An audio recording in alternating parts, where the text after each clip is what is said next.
For him was more business, Okay. but I kind of liked him. Ooh. They named me after Muhammad Ali. And I went to the neo-soul scene in Philadelphia not knowing that it was a neo-soul scene. Mother would no longer come home because her home was going to that crack house. I can put together where I'm from, together where I'm going, because I want people to know that good things and beautiful things do come out of the ghetto.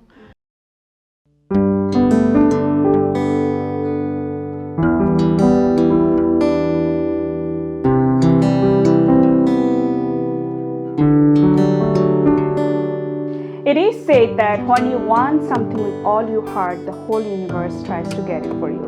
My today's guest is the perfect example of this thing. Born and raised in Philadelphia, she is the ghetto songbird, a singer-songwriter, a guitarist, and above all, a mother and a wife.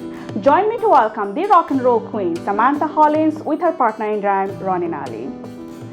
Hi, Samantha and Ronin. How are you guys doing? We're good. I like that intro.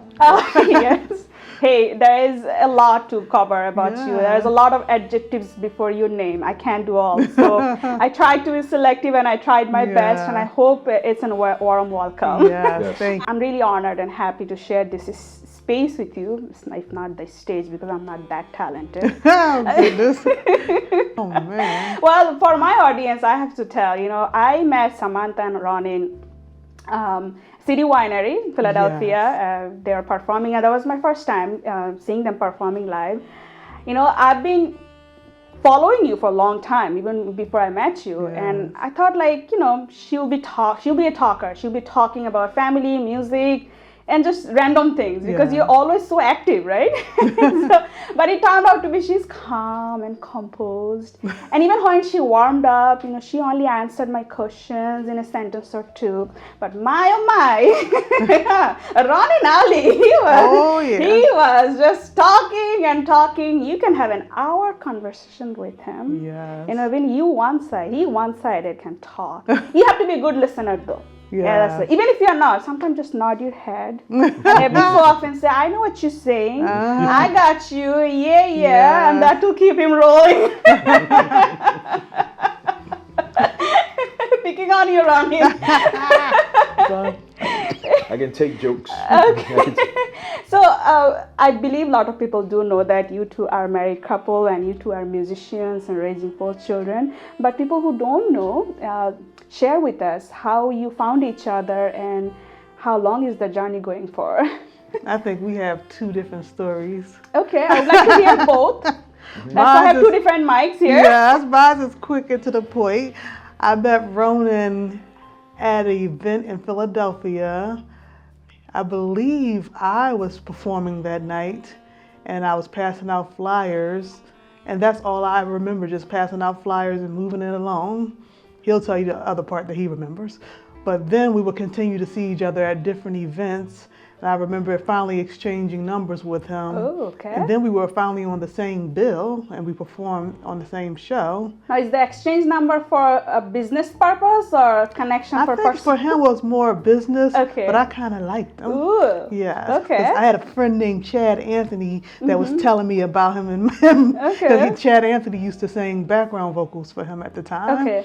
And him and I did a lot of gigs together, so he would give me the 411 So it's a mutual friend. Yes, okay. Yes. So he'd give me the 411 on him, and I knew that I kind of liked him. But I remember the first time I saw him, before all of that, he was singing at, I don't know if it was an open mic, and his voice just blew me away. I'm like, who is this? Oh my God. So it's Isn't interesting that down the line, you just keep seeing each other, and then you end up on the same bill performing together. And it kind of just moved forward from there. Wow, how beautiful is that? Ronin, you have a different story? She is correct. She's correct. That's it. She is right. Oh, that's I'll give you a short answer. No, but she's right. That's the first time I saw her. It was at a place called the 5 Spot, which is no more. And that makes it even more special. That it's no more. Mm-hmm. Yes. And such is a lot of the places we met. Yes, that's no odd. more. That's another story. We'll it's like you guys created a place, a story, an energy, a vibe, and it's there, and that's it. Yeah. Zip up, That's it. That's it. Yeah. You just have to believe us. Yeah. It was there. Yes, yes. But yeah, I saw her on stage, and I thought she was cool because I saw a lot of performers there. Was she performing with her guitar, or was she? Okay. Yes, she was. She was performing with her guitar. She had a short, curly afro, and she was, I'm like, this is different. It's cool. Okay. And when I see other artists, I may want to work with them, but I view people like tools or paint. When you see when you're painting, like, oh, this color will go with this, and this, that, and the other. So I had an idea because I rarely saw anybody playing rock and roll at that place. It was mostly neo-soul. Yeah. Okay. And so I came up to her and I went to shake her hand. I said, that was real cool. That was real nice what you did. Everything. Maybe you can.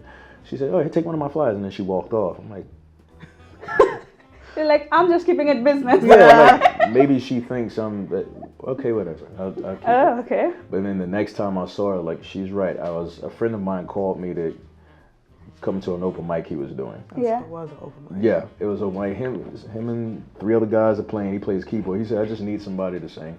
I'm like, all right, fine. So I left the house where I was living in West Philadelphia, walked a few blocks away, and I'm singing.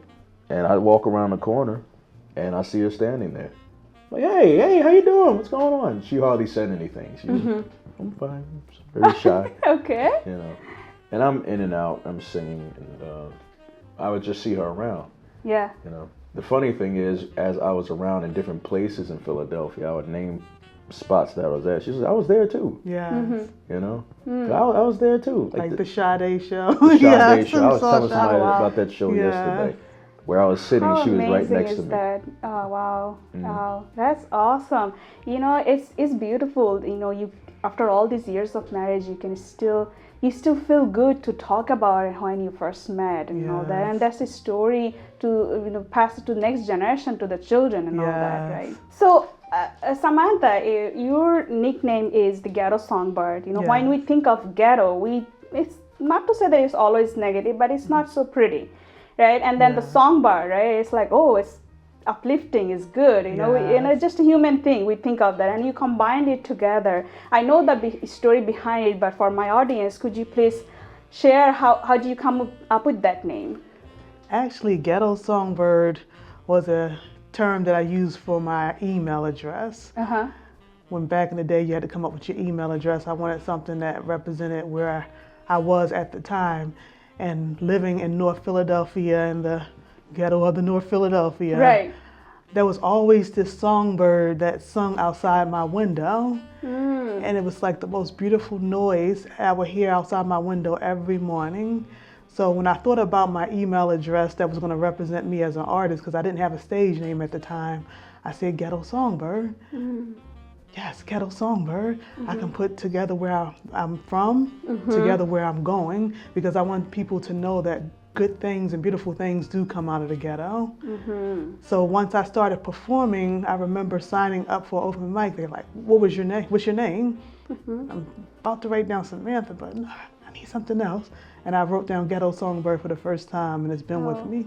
Oh, wow. Wow. I think it has to do with you too. It's like as you say, there are goods and bads, right? Yeah. But not everybody gets to pick it up. Yes. I think God gives us the opportunity to be exposed to good and bad, positivity, negativity, truth and lie. It's up to us what we choose. You can still do what you're doing, and that songbird, it's just a bird. Yes. But I think it has to do with your soul. It talks about your character, because you try to find something good out of it. Yeah. That's awesome. How beautiful is that? Ronin Ali. Yes, ma'am. The name sounds like it came from an Islamic background. Am I right? Sort of. Okay, because Ali is very much, Arabic, Muslim. Persian. Yeah. My father, now known as Hanshi Salim Al-Rashid, and Hanshi means teacher of teachers. He's a martial artist. Okay. And he got into the form Shotokan karate when him and his friends were before teenagers, probably 9 and 10. Okay. So there was about 4 of them who got into it at the same time in Brooklyn, New York. And when you reach a certain level, they give you names. There was a guy named Spider.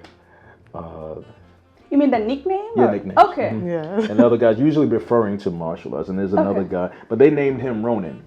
And Okay. Ronin in Japan, they were the samurai were more like the palace guards for the shoguns or the who were considered kings at the time, what have you. And at one point, there was a dynasty that came about that figured they can do away with all of them.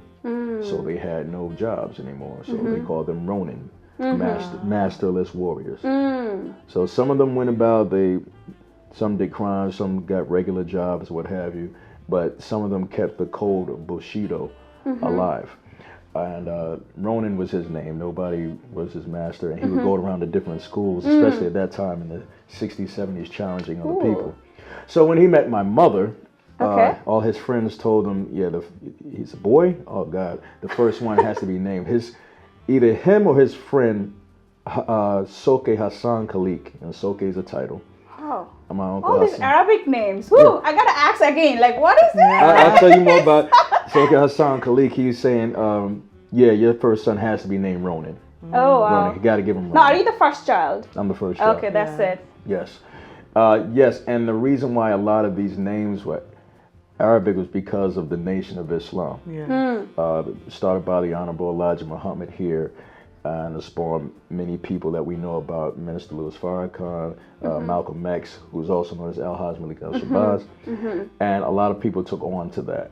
A lot of black people, because they needed something to make them more independent. Okay. So they figured, of course, a lot of our ancestors who came here during the Atlantic slave trade were Muslims. Okay.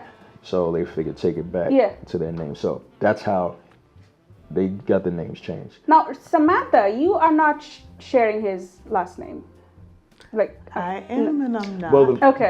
and Ali is my middle name. Yeah. Okay. They named me after Muhammad Ali when he beat, I think Frazier or Foreman. Okay. So it was Frazier when he beat Frazier finally. So they gave me the middle name. Yeah, Okay. that's his middle name. Yep. Okay. Hollins. Oh, okay. Yeah. My born last name. I see. Yes. Okay. And to add Now you know. Yeah. Yes. Add a little bit of history.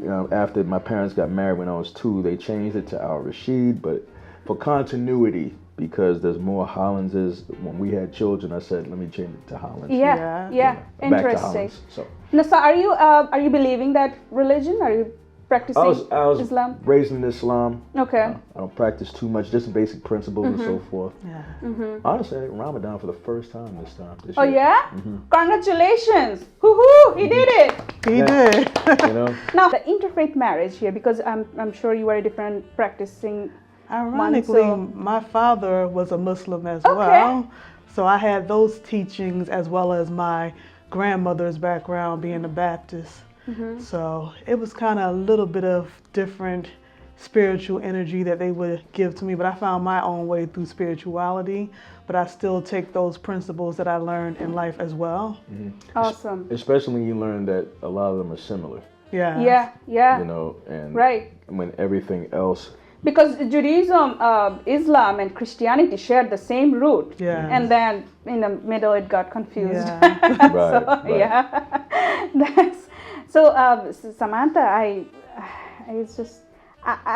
have to ask you. You've been in the industry for 25 years, right? But before you found Ronin and your friend chrisnelson, right? Yes. And how was your musical journey as a woman, carrying this electric guitar, trying to do rock music, and all the isms that you said you have faced? And how was that like?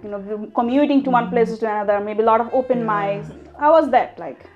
It was interesting because for me, I had no real direction. My brother introduced me to a poet friend of his, and he said, would you like to play guitar with him? I'm like, I'm still learning. I don't know if I can play for him, but something told me just do it and you'll figure it out as you go along. So I did the gig with Terrell, and then Terrell tells the venue that he did the gig at, you should book her too. She has her own songs. I'm like, dude, I was just kind of like noodling around. I don't know if I have my own songs, but then again, something told me to go with it. So I allowed them to book me, even though I didn't have but maybe 3 songs at the time. I went home and I started writing songs. Were they your original songs? Yes. Okay. It was Ali of the Earth, Stoned on Love, and a song by the name of Sirens. So I said I have to go home. I have to write more songs because they want me to do 2 sets at a restaurant. It was called wow. Miss Tootsie's in South Street. So it was kind of like a journey of just figuring it out at the beginning. But once it clicked, like this is what I'm doing, Yeah. then I had to find those spaces. And I went to the neo-soul scene in Philadelphia not knowing that it was a neo-soul scene. Okay. I'm thinking it's just an open mic. Anybody can go there and play music. Little did I know they didn't want to hear my loud guitar there. So I would sign up early and never really get on. And I would go to different places that people would tell me to go, and it's poetry, it's neo-soul. So I felt like an outcast in Philadelphia, and I couldn't really find a space that would really accept me. I would go to the rock venues, and they would think that I'm too soulful to be there. So I took a trip to New York, and that's where I found my way. Oh, wow. Here Yeah. to New York. Okay. Yeah. Because you were from Philadelphia. Yes. So you, okay. But it still quite didn't click in New York. It wasn't until my mentor, Rosa Brooks, she found me on blackplanet.com. Okay. And she told me, girl, you need to come to LA. This is where it's at. Yeah. So I was like, okay. Wow, from east to west. Yes. Hey, you have to have the courage to travel there. I know. It's My just- mom was like, no way. You don't know these people. Yeah, mostly you're not like traveling with a band Yes. and, road trips and all that, and you're Yeah. already settled and you're going for, oh my I gosh. took a Greyhound bus with Yeah. just my guitar and a small bag and went to LA. And you're by it was- yourself? Yes, it was a culture shock because I'm an introvert. I'm quiet. I'm to myself. And That was say what when- you think, right? No, not at all. Oh wow, kudos to you, because it takes a lot of Yes. bravery to do that. And I stayed with her and her family. Okay, that's good that she hosted. Yes. Yeah. But there was a lot of musicians that was constantly in and out. Yeah. And I was constantly put on the spot to jam with them. Mm-hmm. So it really built me up. It was almost like a musician boot camp. Ah. It built me up to going home and becoming a true artist. Yeah. Not a wandering artist trying to figure it out. Do you have any interesting moments that happened with your mentor, Rosalie Brooks? Anything you learned? You're surrounded by all these musicians, Yeah. and you're still at the early 2000s. You're still at the Yeah. beginning stage. Now it would be different, but back then, you just wrote your song, and that was your first time being in the studio, like Yes. professionally Yes. being in the studio and tracking songs. Yeah. Do you have any moments with her or musicians there that you can Wow. think of, or anything you learned? I learned a lot, but I remember she used to sit me down with her brother Okay. and have me jam with him. He's a guitar player. Okay. May he rest in peace. He played mostly blues. He said, I'm not going to teach you how to play the guitar, but I am going to teach you how to play the foundation of blues. So Okay. he showed me this box thing, how you play, and I've used that ever since.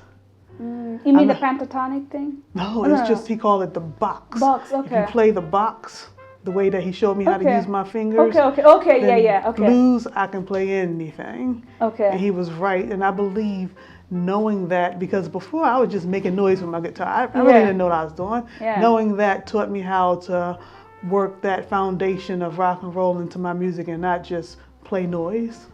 So do you think blues turn into rock? Is that Yes. because that's what your mentors say. If Yes. you want to be a rock musician, learn how to play blues. Yes. Sped up blues. Yep. Who Yeah. said that? George Clinton? It ain't nothing but sped up blues. He Little said Rich. funk though.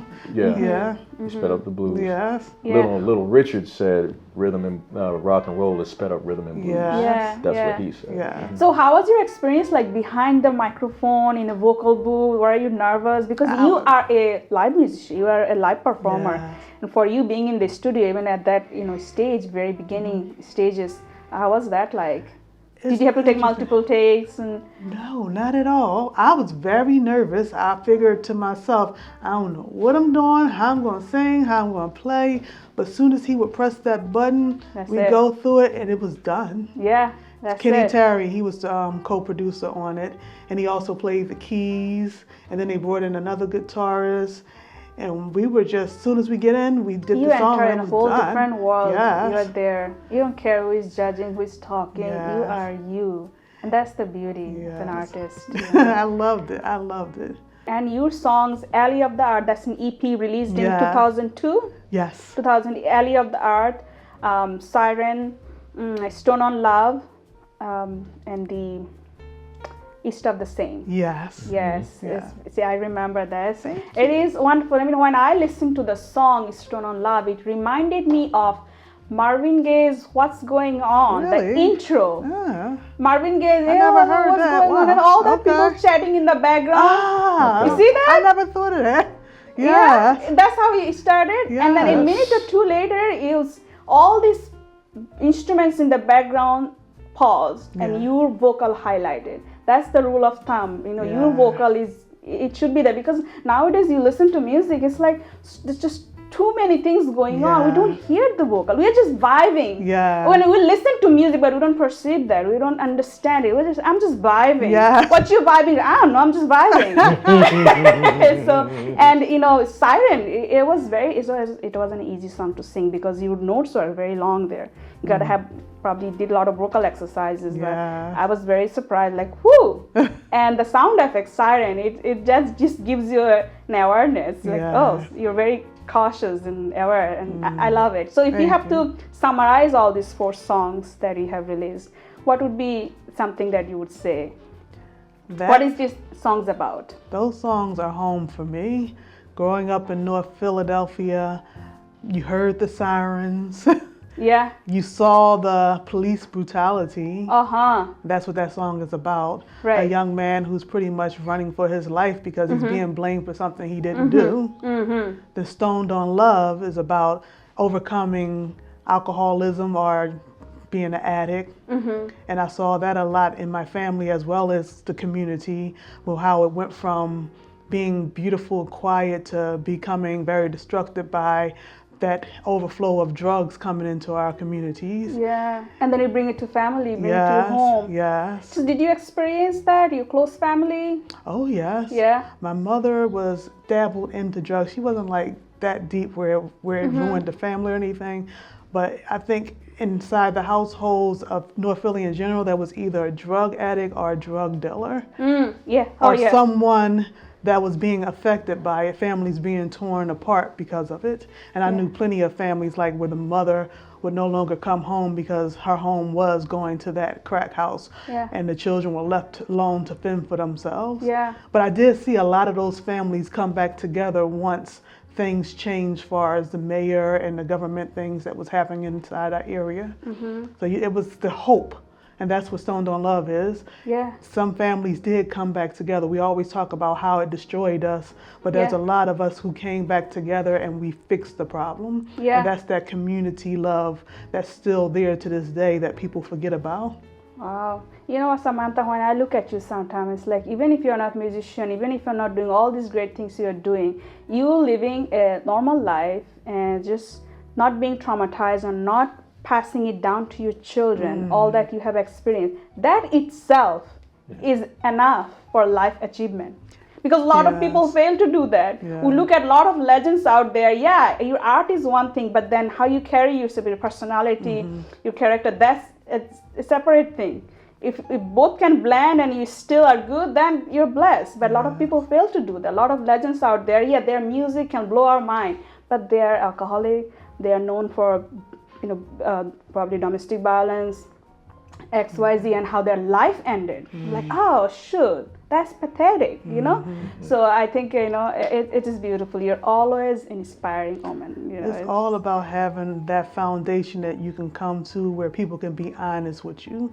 Like before I married Ronin, he noticed that I was having issues as far as my father, and he told me, you need to work that out. Yeah. You need to deal with that. Yeah. And my mother, the things that she's done in her life that might not have been a good example for us, she kept it real with us and told us, this is what you need to do and not to do that. Right. So having people, because a lot of times in families, you get a lot of lies and a lot of secrets and stuff like that. But I feel like being that my family has always been honest with us of what was going on. Even admitting your faults. Yes, yes. I am wrong doing what I'm doing. Yes. Don't do that. Yes. My children, don't do that. Yeah. What I'm Yes. doing, don't follow that. Yes. Although I'm your parents, but what I'm doing Yes. is wrong. Don't do that. Be better. And then you can see their evolution, their change. Yeah. It's like, oh, okay. So there is a way out of this. Yes. Wow, that's awesome. And I really looked up your website where you release the songs, and at the bottom of it is thank you note, and you thanked every single individual you can possibly think of. And I'm like, this woman is great. Her feet is grounded because she thanked her father, mother, uncle, Anybody that has something to and do. there is at least 1 or 2 sentences dedicated for them. Like you broke down it. This is great. This is something artists, I think, forget as they become famous. Like thank you only, or sometimes they don't even thank. You individually thanked everybody, and I really loved it. Thank you. I really loved it. Yeah. So Ronnie, let's come to you. What was your music background like? I know you are a drummer, percussionist, and before you were a bass player, right? Okay. I always find drummers. I have a respect. I mean, not to say that I don't have respect for other guitarists and violinists and other instruments, but I think playing drums is good because it's the rhythmic instrument, and I think that's the best when you want to learn music. You get the rhythm part, so your timing is good, and a lot of time I heard that it's suggested to start learning some rhythmic instrument, right? But it's also challenging because you use your entire body, your all limbs, your 2 hands, legs. How do you do that? Like, what's the secret here for new learners? He's an octopus. But it's funny when you grow up seeing something and you're accustomed to seeing it, you just see it as that one thing. You just do it. There's some people like my son, when he got on it after years of watching, and not many years because he's only 10, you just get on and watch and you play. Right. Boom, boom, boom, boom, boom, boom, boom. But then when you really want to sit down and study and learn other things, there's always another level. Yeah. Oh, yeah. Right. My friend Dr. Ralph Johnson of Earth, Wind & Fire, I take instructions from him at times. And there's always a different level. He'll teach independence. So instead of just playing a simple beat, anybody can do this. And if you have a great feel, that's fine. Playing a simple beat. Down on 1, up on 2, boom, pat, boom, pat. Yeah. But then you have other stuff where you're playing something on 1 foot. Yeah. You're doing a big rhythm, but each limb is playing something else. You call that independence. Right. So there's always another level of something. Sometimes you'll hear a drummer, it's like, what is he doing? And then and then it's like, how is he doing that? You have some of the greatest drummers looking at other drummers like, you shouldn't be able to do that, but you can do that. How long have you been playing, and who was your mentor? Wow. Or does it run in the family? No, it doesn't run in the family. It's very fragmented. Okay. My father, though he's not a drummer, he played trombone for a little bit as a kid. Never saw it, but he's the one who's responsible, him and my mother, for all their records, so they gave me the music world. Okay. I always had sticks and pillows, no drums. The first instrument I had was what we called the African thumb piano. Goes by so many different names: kalimba, ikembe, sanza, whatever. That's a good start, though. Yes. Yeah. But as far as what people would call an instrument, first instrument, it would be the alto saxophone. Okay. I wanted it to be drums, but my mother figured the drums would be too loud, as if a saxophone is quiet. Yeah.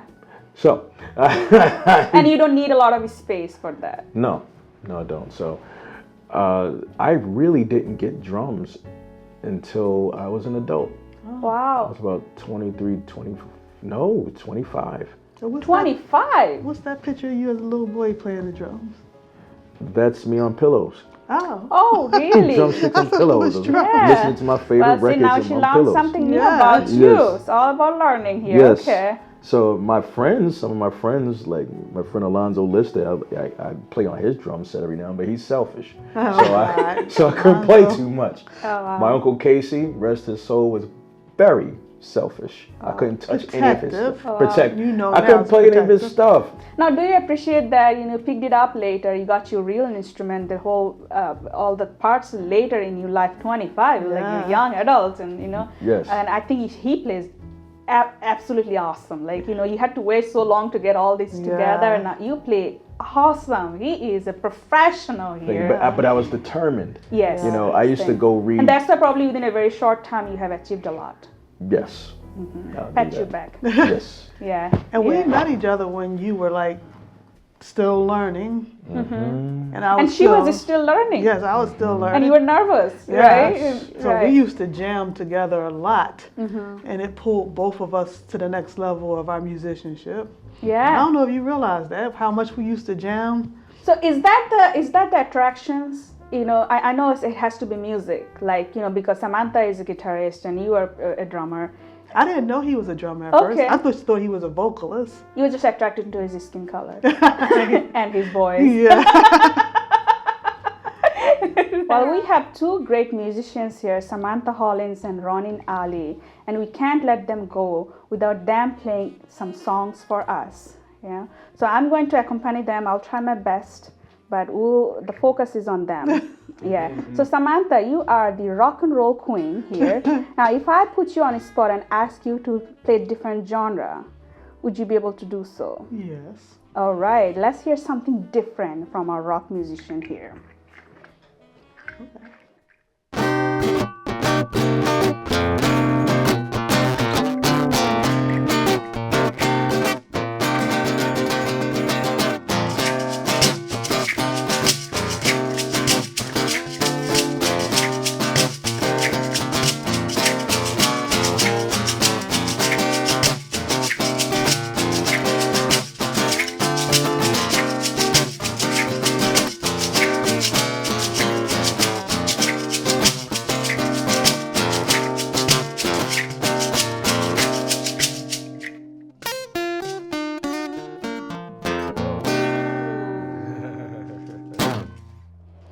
Awesome! Yay! We'd love to hear your voice. Yeah. Can we do a duo together? Yes. All right. All right. 3, 2, 1, action. This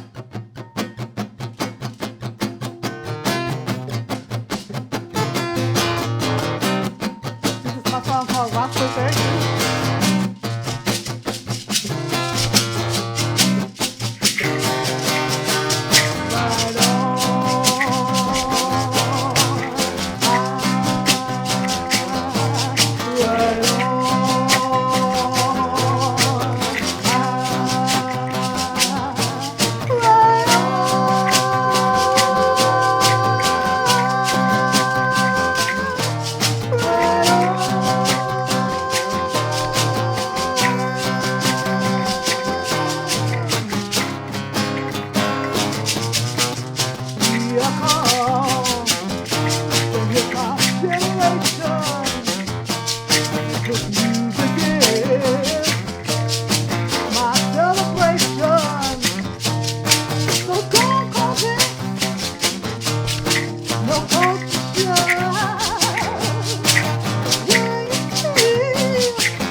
right, now we're gonna go over some pictures, some my memories goodness. that Samantha and Ronnie shared together along with their kids. Let's take a look at the slides.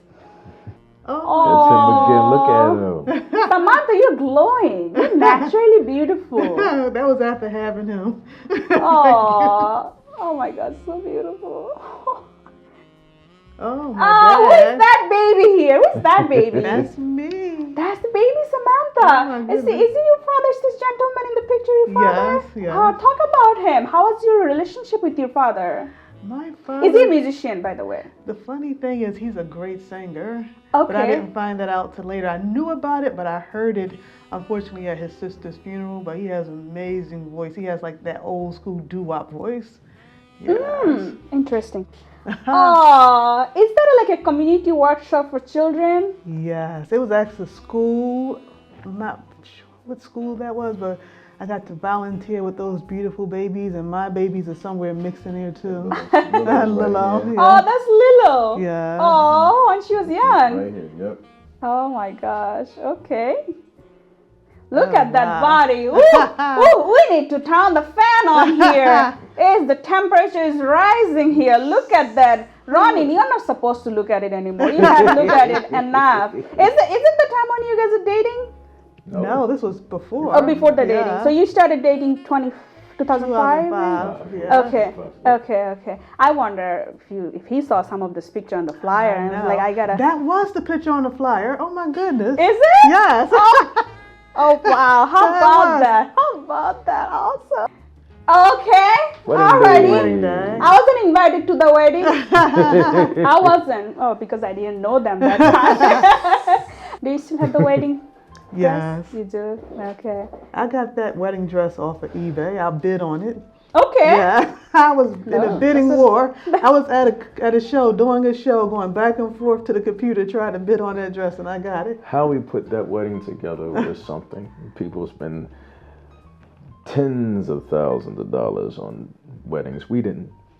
Yeah. We didn't. You don't need We to. had it right at the rotunda where. It's about being real. 18 years. What's the point of putting all that together Yeah. for a day? And 2 years later, we hear that they're Yeah. separated and from there divorced. It's Now- very- Now, who got on his?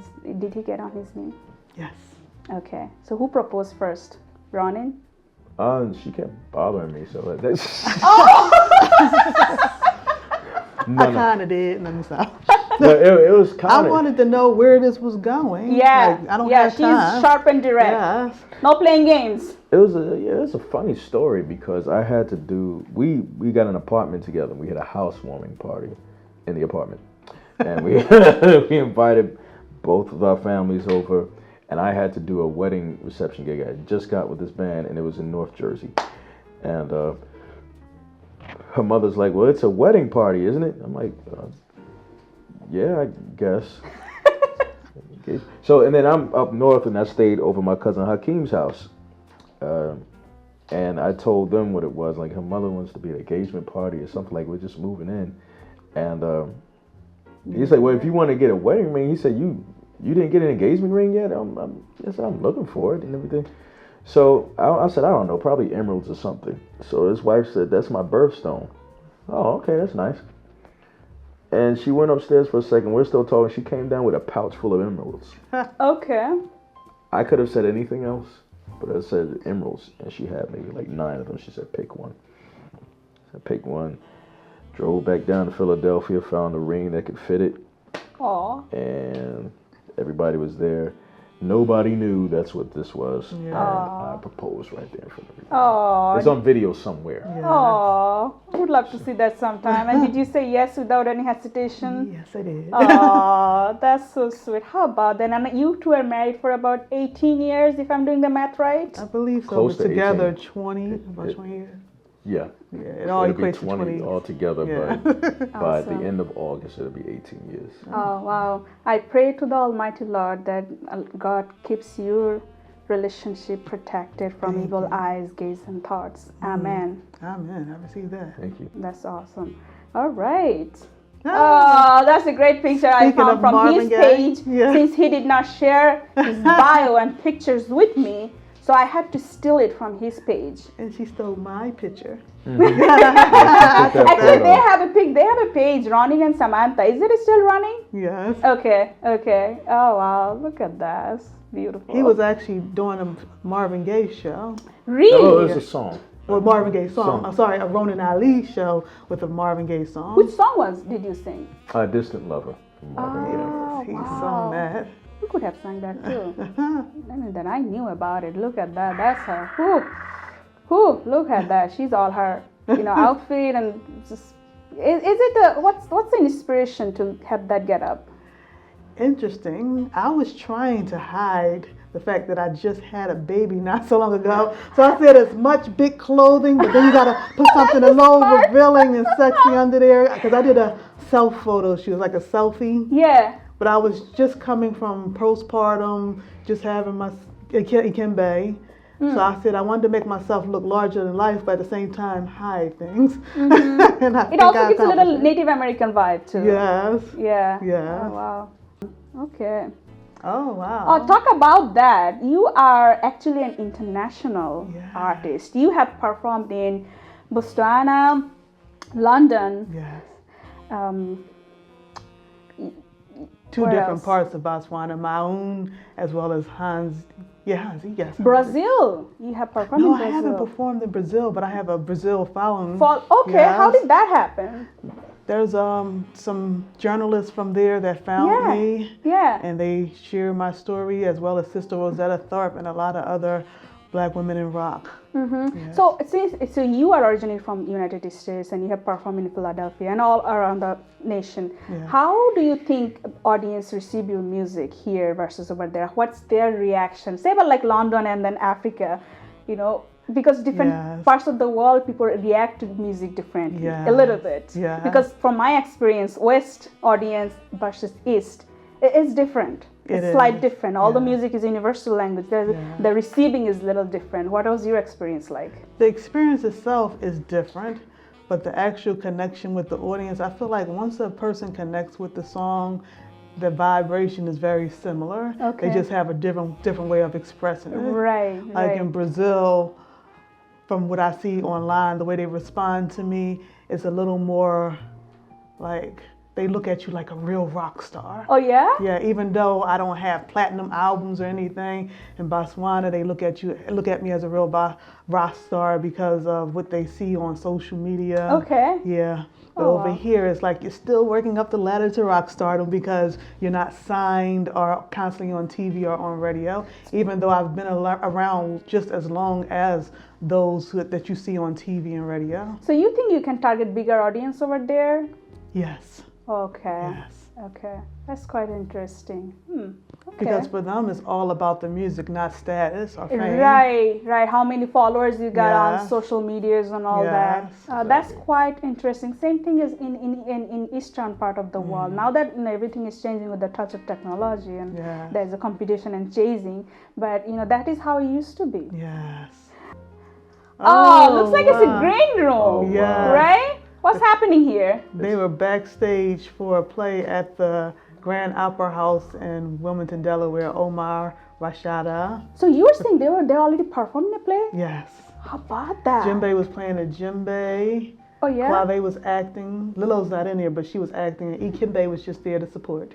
And, that's one thing, Samantha. You besides you being the singer and player, you also are a writer. You are a podcaster now that travel turned. Yes. Yep. Right? And you were also a poet before. Yes. Yeah, from there the singing started, right? Yes. Poetry to singing. Yeah. Now, the question is, do you think, to both of you, do you think it's best for an artist to just be good at one thing, the best in one thing, and just like flourish from there, or you think it's good to know things simultaneously, like other artistic sides that people can grab on? Do you think it's gonna benefit than harming, or vice versa? It depends what type of artist you are. Mm-hmm. For me, I'm a creative being. Like even when I'm cooking, it has to look and be a certain way, colorful parts together. When I'm just walking down the street, I find myself walking to like this weird beat that I have in my head. So everything I do comes with creativity. The way that I homeschool them, there's always creative energy in that. So I think for an artist like me, it's normal. It's like breathing, doing many things. But then you might have a musician that just on that guitar all the time and that's all they do. Yeah, they don't know the recording aspect. They're like, I don't want to know it. I have rather hire an engineer to do that part because I want to focus on that. Sometimes I think it's a blessing and a curse. I think sometimes it's like, okay, it's good to know a little bit of everything, so I don't have to pay every time. You know, I can do a little bit of and keep it rolling. And the curse is like, okay, I have too many things on my plate. Yes. Since I already introduced, now I'm like, okay, I'm saying yes to doing video. I'm saying yes to playing. I'm saying yes to mixing, and it's like I have too many things going on. It's too crowded here. So it always depends, right? That's when you gotta unplug and take a break and then re-energize. Yeah. So we are going to play a little game here. It's called how much you know each other and what's more to learn after today. You ready? Ready to get in trouble? Okay. Question to Ronin Ali. What was Samantha wearing on her first date? Her first date? Yeah, like what was she wearing? It doesn't have to be like particularly color and all that, but what was she wearing? If you can go in detail, sure. Oh, our first date. Yeah. I wasn't there for her first date. Who was he? Oh. No, our first date. What was our first date? Seriality. Yes. We went to a and there's a place- picture to prove that, so you better get it right. Okay, is it right, Samantha? She was wearing all black. Okay, all black. Awesome. All right, question to Samantha. What is Ronin's favorite color? He always likes white, but for some reason I think it's red. Thumbs up? Yep. Okay, all right. Who apologizes first after an argument? You can point at each other. Okay, I say both of you do mutually. All right, we'll take it that way. Okay, a compliment you receive from each other that you remember and smile thinking of. You wanna go first, Ronin? That I'm everything. Aw, She said I was everything. Oh, that's so sweet. What about you, Samantha? every time we get home from doing a show and it's always hustle and bustle and everything, out of nowhere he'll always say, "And you were great." Aw, And he'll go into detail sometimes of how great I that's was. the assurance of support system here. Yes. Yeah, so beautiful. If you two weren't musicians, what would you choose as your career? I wasn't a musician. Mm-hmm. Wow. I would probably be a teacher. Okay, why so? I like sharing good information and seeing people get good information and be able to use it. Teachers never retire. Till your last moment. You share your wisdom, and it's a very honorable position. Yes. Very much. And you're doing it. You're Yeah, becoming an you are educator. actually having drum workshops and you're teaching. You know. Yes. Right. Yeah. How about you, Samantha? I think I'm kind of starting to do it too. I graduated from the Art Institute of Philadelphia with music, film, and anything in between. So being a journalist was always something I wanted to do, as well as a filmmaker. Okay. So I'm starting to move in that direction with the radio show and my theculturerockgriot site. Awesome, awesome. The last question. What is a distinct trait of Samantha that you adored the most? That I adore the most. That she can make a meal out of almost anything. Anything. Like anything available in the Anything available in the house, house. she'll make something. Oh, that's That's good. where at times It's called surviving capability. Yes. She can survive in any Learned it from situation, my and I mama. think I'm not gonna talk about men, but that kind of trait in a woman is a blessing. And guess what? You are lucky. Yep. So, Samantha and Ronin, a question to both of you: how has music industry has changed? You, Samantha, you've been in the industry for about 25 years, and so do you, perhaps. How was it like before, and how is it now? What are goods and bads?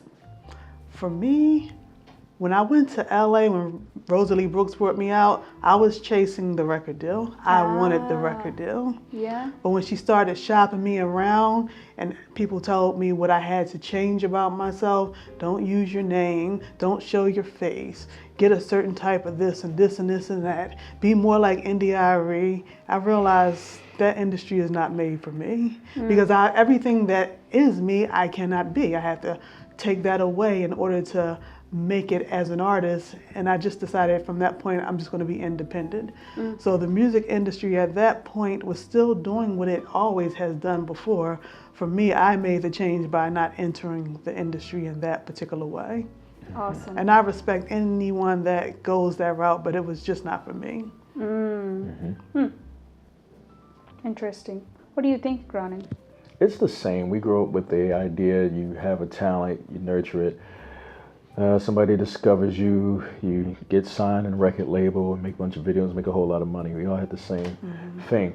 When I first got signed to a record deal in 1994, 95 actually. Before I was born. He's showing his just age. to tell them I'm younger than them. Younger than him. We're on the same side. And my good friend Mark Skeet, he showed me the ropes of the industry and a lot of stuff that people are just now finding out. Yeah. Scandals and stuff like that, you know, I knew about when I was 19. Yeah. I couldn't believe it Yeah. at first, but I'm just like, wow. But then certain things about music and recording, we're still good friends. I went into the military because it wasn't going fast enough. Oh, Air okay. Force, but we still kept contact. So my idea was, okay, I'll go in for 4 years, get all the equipment I need, and I can record my own stuff. Then when I get out, I figure technology goes that much further. Yeah. So now you have to do this. Keep up with that. Then came the internet and you know, and then programs. And Yes. we're doing things not just by this now, so we're going by computer now, and so things have changed. Yes. You know, you have to stay up on things, and when you're actually up on them, then you'll get a perfect bead, or know where things are going from that point. Now, do you think live performers like to do live, or asking you, do you like it more because of the energy, the fans, and just being in the environment? Or also maybe it's a little easier to make money than being in the studio waiting for your track to be recorded, mixed, and all that? I believe for me it just became a way of life. I started at the age of 15 or 16 dancing on a TV show. So just constantly performing on talent shows, it became a way of life. I don't know anything else. I just have to be on stage. And that direct energy that you get from the audience, and you get to share in something. You get therapy on stage while you might be giving them therapy, and you get a new connection to who you are as a person. You're constantly growing with your audience. I don't like calling them fans. Your audience, your new friends. We constantly grow together. Right. And everyone has different stories to share. I could sing a song on stage and someone will come to me and tell me how that song impacted them, or vice versa. Right. They say something to You're me that receiving impacts all me. that live. Yes. Yeah. But you come very raw. That's something. That's something I like. When I saw you performing at City Winery, it's like backstage and on stage, you're the same. Sometimes people say that you have to put some layers on so you can keep your fan base. You know, you right. You know. I know some people say, oh, she has to do it. She has to be all sexy on the stage, and backstage, she's just typical. She has to flirt on stage so she can get some attention. I'm like, no, art is your most authentic thing. And you have to, if you are not honest to your art, and if you say on stage, my art is this, but off stage, my art is something else. I don't agree with that. Yes. Going back 25 years and now Samantha 25 years later, what would be something you'd like to get from the old Samantha, and what is something you'd like to give to that? Like that. The old Samantha, if she had an idea or something that she wanted to do, she would get up and just go do it, whether she was great at it or not. I want to get back to that part of myself, and I see that in my children. Like they say they want to learn how to do something, they just get up and start doing it. I was learning how to play the keyboard, the guitar without any lessons back in the day because I just had my mind to do it. And there's so much more that I want to do now, but I find myself stopping myself because oh, I got to do this as a mother, or I have something else to do. You can have the balance here now. I want to get back to that part of me that just said, this is what I want to do. I'm going to do it, and it's going to be done. I think that's also the growth and stages in life. Yeah. Now you can't. It's not always me anymore. Exactly. You know, it was me, and then when we got married, it was us, and then the children. Now it's the family. Yeah. But I think kudos to you because you said your mother introduced you to Jimi Hendrix, and James Brown, and all that, right? But you know, you took it to the next level. No, your grandmother was a music lover. Your mother is a music lover. But now you are a performing artist. Yes. So you took it to the next level, and you children at a very young age, getting that opportunity and privilege because you two are just always. It's just every day is a thing. So it's gonna be a little easier for you. So you are pioneer in that case. You know, so you actually making that easier, a little easier for your children. Yes. You know, right? Yes. I also had that burning question in my head. You are a big fan of Jimi Hendrix. Yeah. Her post is always about that for the most part. You know, we think of Motown artists, you know, Marvin Gaye, James Brown, and all that. They're all great, excellent. They're God gifted, right? Sometimes when you know, I see typical people like me also, right? You know, you have to practice a lot. Yeah. Even I play guitar and sing, but you have to practice a lot to get to that point. But they are gifted, right? Yeah. But when you also look at their personal life, right? You know, let's not go into the details, but you know, it's not that pretty. You know, even Jimi Hendrix, I never knew that he died age 27. Yeah. Looking at him, I feel like he has to be past 40s, the stress and the wrinkle on the foreheads and all, and also the trauma. That's why it is very important for parents to give that safe environment. You know, because at this stage they need you now. Your kids need you, and it will be one time when you guys need them. Yes. You'll be like, are you really busy? Can you just spend some time with me? I'm stuck in the house feeling suffocated and all that, right? So do you get bothered when you just, you know, read their stories, their background? It's like, wish Jimi Hendrix could do, wish he would some more peace, wish he had more support from family, from his father and all that. Do you, I'm not saying to mix it together. Their artistic part is one thing, but their personal life. I don't think it has to do with the support from family and everything, because as an artist, family is always, most of the time, the last ones that's going to be at your shows or even going out there on the road with you. We have a different dynamic because both of us are artists, but when you have 9 artist family, they're looking at it like, are you sure you want to be an artist? Because as an artist, you might not have stability and certain things that they're used to. So a lot of time our support comes more from the strangers, the people we don't know. So when Jimi Hendrix's life, I don't believe it was a lack of support for his family or friends, because he always had that dynamic around. It was the fact that the industry saw something different and they saw him as a money machine and they wanted to keep him going and they wanted to make as much money from him. That's what drove him down. You have to be very careful about your legacy because that continues after your time on this planet. So you have to be very careful who has it and how it is being used. Very, very careful. I also know that you shared a stage with Terreta Strom. Is that correct? Yes, I did. What is something you're... We did. Awesome, right? Okay, so you're playing drums. Okay. So how was the experience like? What is something that you really are fond of, Terreta's music? Terreta, first of all, I knew Terreta.